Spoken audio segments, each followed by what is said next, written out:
Hi, welcome to the Best Way series. And if you're not yet subscribed to this channel, you should do that because we use the Inspired Life method, which changed my life, and we will change your life too. Today, we're going to talk about something really interesting. If you want to succeed in life, you need to take decisions. And the most successful people make decisions right all the time. So, today's topic is how to be right all the time. I'll start with a small bad surprise. You can never be right all the time. You can always be right only most of the time. And that's a great metric. People who are extremely successful are only right most of the time.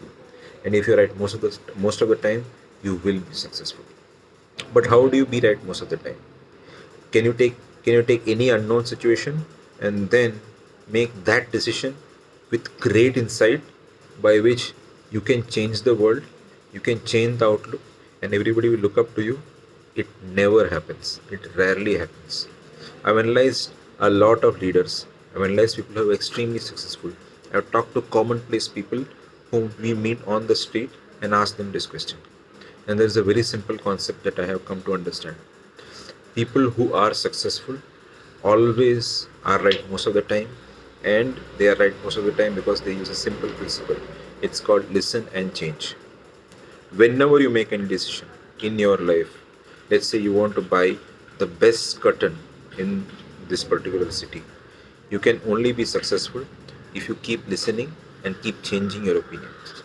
The best people, the people who make the best decisions, keep listening and keep changing their opinion. And once they keep changing their opinion, they come to a point where they circle back and figure out what is the best decision that they could have made in that situation. Let's take this example of the same curtain rod. I wanted to buy a curtain rod. I went to one shop. I had zero knowledge, zero experience. I asked a few pointers, and then the answer that I got gave me a benchmark. I also asked a few questions around the particular curtain rod in terms of a make, in terms of size, and created that relationship. I went to the second shop. I used that to get some better price based on the knowledge that I had.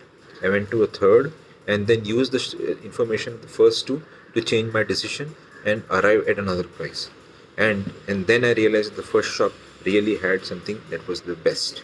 So I kept changing my decision, and my final decision was almost close to right. The only reason I could do it was because I could listen and change. In our life also, we think we cannot replicate this. We do this a lot when we go to the market. So let's say you are in a boardroom meeting and you want to take a decision. You can do the very same thing in the boardroom meeting.